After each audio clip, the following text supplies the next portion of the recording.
Hey guys, tonight we're going to slow things way down. Dim the lights. Put your phone face down. Let your shoulders drop a little. Tonight we're not chasing battles or heroes or big dramatic turning points. Instead, we're settling into something quieter, something far more awkward. Tonight we're talking about what happened after the witch trials. Not the fires, not the shouting crowds, not the dramatic accusations, just the long, uncomfortable years that came afterward. Because history rarely ends when the verdict is read, and for people accused of witchcraft, survival was often only the beginning of a much slower punishment. So, let's ease into it. Most people imagine a witch trial as a kind of final scene, a courtroom, a judgment, an ending. But for many accused witches, the trial didn't end anything at all. It just quietly rearranged their lives into something smaller, colder, and much harder to escape. If you were accused of witchcraft in early modern Europe, congratulations. You were now famous for all the wrong reasons. Even if you were acquitted, even if the charges were dropped, even if the judge sighed and admitted there was technically no proof. Everyone still knew. They always knew. Records from places like England, Germany, France, and Switzerland show a strange pattern. The trials might end, the paperwork might be filed away, but the community never really let go. Your neighbors remembered. The priest remembered, the children remembered, and children are very good at remembering the wrong things forever. So let's imagine you survive. You walk out of the courtroom alive, your body intact, your soul questionable according to everyone else. You return home, or what used to be home, and almost immediately things are different. People stop lending you tools. Milk curdles a little faster when you walk past. Cows that die suddenly are, of course, somehow your fault. Because why not double down? In many villages, acquitted witches were not legally punished. They were just socially erased, which, historically speaking, is often worse. You might still attend church, but no one sits near you. You might still speak at the well, but the conversation dries up the moment you arrive. This wasn't superstition alone. It was fear mixed with convenience. If something went wrong, the village already had an explanation, and it was you. In England, court records mention former accused witches being assaulted years later, beaten, dragged from their homes, sometimes killed outright by neighbors who decided the court had simply gotten it wrong. Because when a legal system fails to satisfy fear, fear takes over. And fear is very democratic. For many survivors, the next step was poverty. Trials were expensive. You had to pay for imprisonment, for food while you were locked up, sometimes even for the ropes that bound you. When you were released, your savings were gone, your livestock sold, your land mortgaged or seized, and nobody wanted to hire the witch. So you begged, quietly at first, then more openly, which, unfortunately, fit the stereotype perfectly. Poor, old, angry, asking for help. And when help didn't come, resentment grew, which was also suspicious, because witches, as everyone knew, were bitter people, and here you were, being bitter. Some survivors tried to move. This sounds sensible. It almost worked. But early modern Europe was very small. People traveled. Gossip traveled faster. In many regions, letters were sent ahead. Priests warned other parishes. Officials made notes in registers. Previously accused, not convicted. Exercise caution, which is a lovely way of saying, we're watching you. And so the past followed them, like a shadow that didn't quite touch the ground. For women especially, survival after accusation was a slow narrowing of options. Marriage became difficult. Widows stayed widows. Young women never married at all. Because marrying a suspected witch meant inviting disaster into your household, and nobody wanted their first child blamed on supernatural interference. Men who were accused faced similar problems, but often had slightly more mobility. They could leave, find work elsewhere, disappear into cities. Women, especially older women, were far more trapped.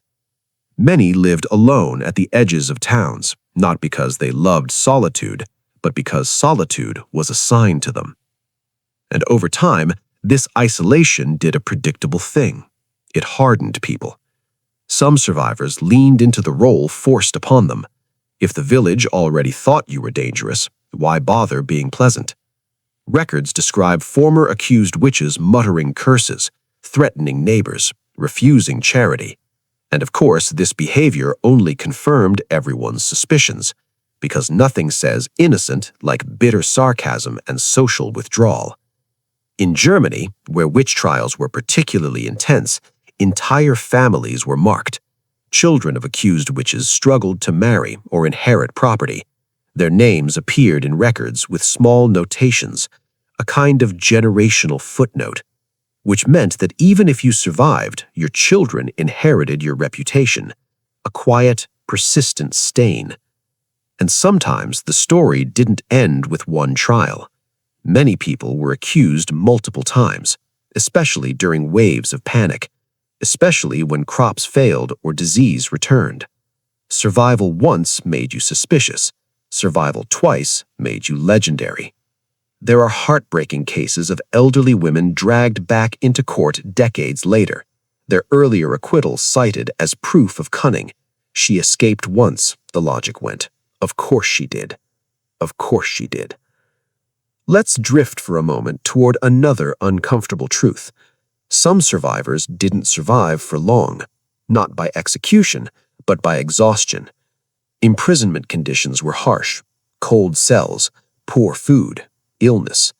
Many died shortly after release, from infections, from malnutrition, from what we would now call trauma. Their deaths were often noted briefly, no fanfare, no apology, just a line in a ledger. There's something deeply bleak about surviving the accusation only to fade quietly afterward. No closure, no vindication. Just time passing, slower than it should. In some regions, authorities attempted rehabilitation. This sounds hopeful. It rarely was. Public penance was common. Former accused witches were required to stand in church wearing white garments, confessing sins they technically hadn't committed. It was less about forgiveness and more about reminding everyone who had power. And these rituals didn't restore trust. They reinforced hierarchy. You were allowed back, but only if you bowed first. Over time, witch trials declined. Rationalism crept in. Legal standards tightened, but reputations lingered. Long after the last execution, families remembered which houses had once held witches. Stories were passed down, softened, distorted.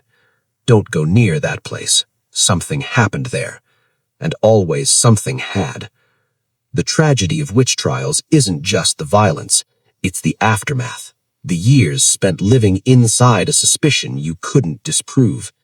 There was no appeal court for public memory, no expiration date on fear. So tonight, as we let this story drift gently onward, remember that survival in history is rarely triumphant. Often, it's just quieter, longer, and deeply inconvenient. And so we continue, quietly moving along the paths of those who survived the trials. Because surviving didn't mean life returned to normal, not even close. After release, many accused witches were legally free to eat, free to sleep, free to walk down the streets without chains. But freedom is often a quiet cage. In England, some records describe women living under informal surveillance. Neighbors would drop by casually, offer small gifts or gossip, while simultaneously testing reactions. It was subtle, passive-aggressive policing that left no scars but made every day exhausting. Imagine drinking your morning tea with one eye always on the door, hoping nobody whispers, hoping your every movement doesn't spark suspicion, because it would. Some survivors tried to re-establish themselves. They baked bread, they mended clothes, they nursed the sick. And yet even helpful deeds carried a shadow. Healer, they called some women, which, in context, was barely better than witch. A little kindness could be reframed as manipulation. A good deed could be evidence of cunning. Over time, this subtle social punishment became a kind of second sentence. For those who had been accused more than once, the burden intensified. In regions of France during the 17th century, there are examples of women accused, acquitted, then accused again years later. By then, their reputations were solidified, which meant they had almost no way out. Courts sometimes warned the community against harassment, but letters and proclamations did little to stop gossip, because fear travels faster than law. And it travels quietly. Some former accused witches were given small plots of land to farm, but these were usually marginal lands, swamps, rocky fields, places where crops struggled and poverty grew naturally. Not punishment exactly, but close enough. Children of accused witches were often marked as well, not formally in court, not legally, but socially from birth. In Germany, there are letters and local accounts of young men being called the witch's son, or girls being barred from apprenticeship, which meant that a single accusation could echo for decades. Entire generations lived under the weight of suspicion. The psychological toll was immense, though people rarely wrote about it explicitly.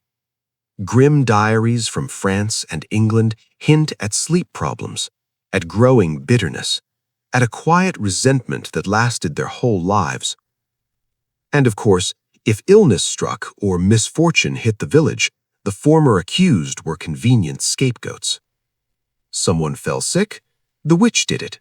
Crops failed, witch again. A fire destroyed a barn, no problem, you can guess the culprit. This relentless social pressure created a unique pattern of quiet despair. Some survivors retreated entirely, living alone in the woods, building small cabins or staying in old family homes. Communities gave them a wide berth, and they lived out their days largely invisible. These were often the women historians describe as resilient, bitter, and solitary. Resilient because they survived, bitter because society made it impossible to forgive, solitary because solitude was safer than human company. Others tried to push back. They refused to accept the label quietly. They sued neighbors for slander. They confronted authorities, which rarely worked, because the court system, having already participated in accusation, was generally uninterested in reversing social stigma. In Sweden, one surviving record tells of an elderly woman whose case was officially closed. She had returned home, tending her garden carefully, minding her own business. Neighbors accused her again a decade later. She petitioned the local court to protect her. The court's solution? Issue a warning to the neighbors and hope for the best, which is historically generous.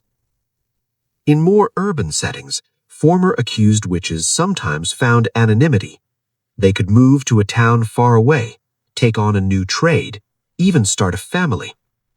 But anonymity required constant vigilance. Any slip, a familiar accent, a past acquaintance, risked bringing suspicion back. Some historians suggest that the cumulative effect of this social pressure reshaped communities. Villages became quieter. People learned to stay inside social norms strictly. They watched each other, and they never fully trusted anyone outside the circle of approved families, which, in a way, is a legacy of fear.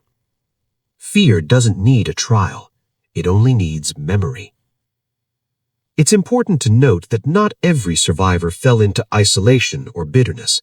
Some integrated successfully.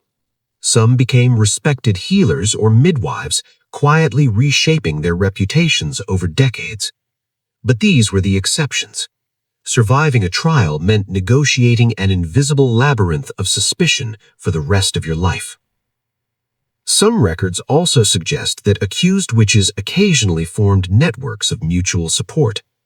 Neighbors who had also been accused might help one another find work or food. A small comfort, but a comfort nonetheless. And yet these networks were fragile. Fear of being caught associating with a witch could dissolve them quickly. Let's quietly drift toward another historical disappointment. For men accused, the experience was sometimes different. They often had more freedom to relocate. They might enter city trades or military service. But accusations still left marks on their social and professional lives. And because men often held positions of authority, an accusation could quietly undermine their influence. They were watched, second-guessed, and sometimes sidelined, which, in the subtle world of early modern politics, could feel like punishment worse than death. Returning to women, age compounded the effects. Older women accused late in life often had nowhere to go.